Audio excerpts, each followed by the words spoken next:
The iPhone 16 Pro Max boasts the largest display ever in an iPhone at 6.9 inches as well as the longest tested battery life of any iPhone yet. We also appreciate the camera upgrades and camera control button, but Apple Intelligence lacks that wow feature for now and the charging speed could use a boost.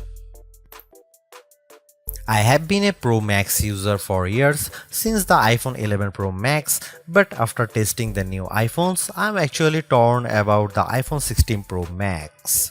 It has the largest display ever of any iPhone at 6.9 inches. Yes, the thinner bezels help keep the device somewhat compact, but it is still taller, wider and heavier than the iPhone 15 Pro Max, which I thought was the near perfect size and weight for a big screen phone.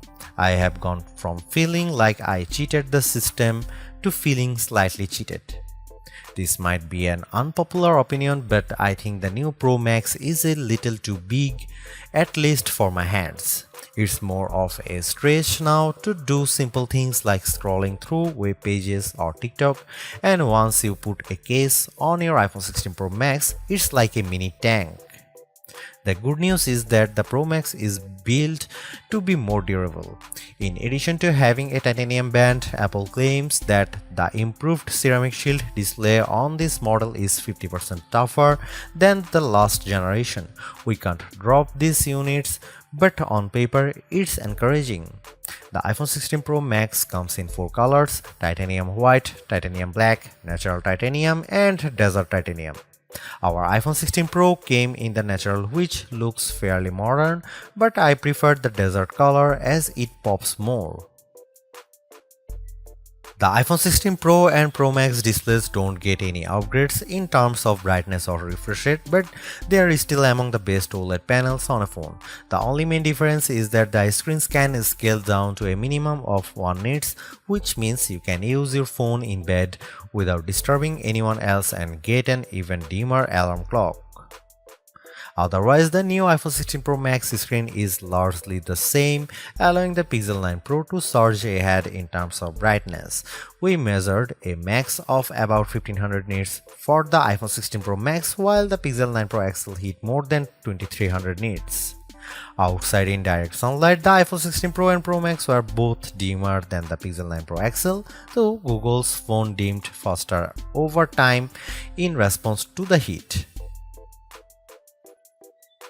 Other than the display size, the biggest design change to the iPhone Pro Max is the addition of the camera control button. This recessed capacitive button on the right side uses haptic to give you feedback, and it launches you straight into the camera. No more having to fumble for the on-screen camera shortcut, and you can now use the action button for another shortcut. This thing is pretty easy to use in both portrait and landscape mode. So what can you do with camera control?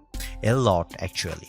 A quick press snaps a photo and a long press starts recording a video, but I'm not a fan of the fact that the video stops when you take your finger off the button. You can also slide your finger across the button to zoom in and out, which is pretty smooth. Not as smooth is the double soft press, which launches a sub-menu of various options, from tweaking the depth and exposure to toggling between multiple photographic styles. Camera control works well, but applying just the right amount of pressure and remembering what a single press and double press do takes practice. I also wouldn't recommend taking macro shots with the camera control, as it shook the camera when I got super close to a subject. The iPhone 16 Pro Max gets a bunch of camera upgrades, starting with a new 48 megapixel fusion camera for the main shooter that's designed to read data faster. The result should be zero shutter lag and faster focus. I took some shots of people passing by on scooters and moving taxis at the same time on the iPhone 16 Pro Max and iPhone 15 Pro Max, and the new iPhone was indeed faster. The results were not necessarily sharper too, as you can see in this side-by-side comparison. Here are some camera samples of iPhone 16 Pro Max.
The iPhone 16 Pro Max's video gets an upgrade with 4K video capture up to 120 frames per second, and there's some pretty neat things you can do with that footage.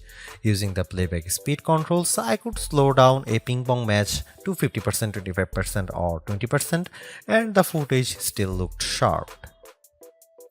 Apple Intelligence is Apple's version of AI that's designed to be more secure and helpful than what Samsung and Google offer. But right now, Apple Intelligence is more of a tease since it's in developer beta right now and it won't launch for the rest of us until October. Even then, certain features won't be available, such as visual intelligence and ChatGPT integration. So what will you be able to do with the Apple Intelligence starting in October? It starts with a new Siri. The assistant has been revamped, starting with a redesigned that makes the whole outside of the display glow when summoned.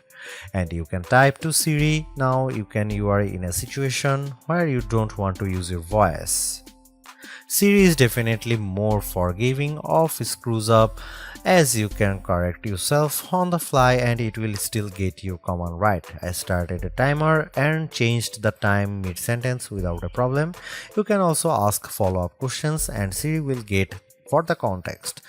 Apple Intelligence also delivers a wide range of writing tools. You can have the iPhone 16 Pro proofread your copy for grammar and word choice, or get help rewriting if you want to go for, say, a more professional tone. For example, I put together a mock email demanding a raise and I got something back that is much more appropriate.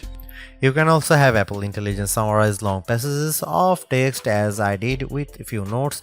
I wish you didn't have to select all text first, but I did get a fairly good summary of the key points for my short list of this video.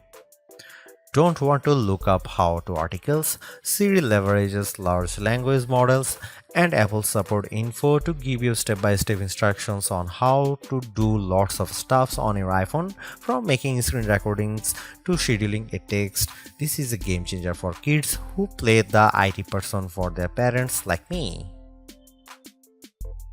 If you are looking for an Apple Intelligence feature that tugs at the heartstrings, try making a memory movie. Just enter a key phrase as you prompt and specify the mood, and you will see the iPhone 16 Pro Max create a movie out of thin air complete with music. Clean up in the Photos app, a way overdue feature compared to what you will find on the Pixel and Galaxy, but it is still nice to have. You can remove unwanted objects or people in the frame with just a tap. The cleanup feature worked fairly well when I tried to remove a person from a selfie, but you will get the best results if the background isn't too complicated. The iPhone 16 Pro Max is indeed an iterative upgrade, and maybe it wouldn't feel that way if Apple Intelligence was available today along with all the promised features. Instead, it's going to trickle out over time, so I would not to be in a rush to upgrade.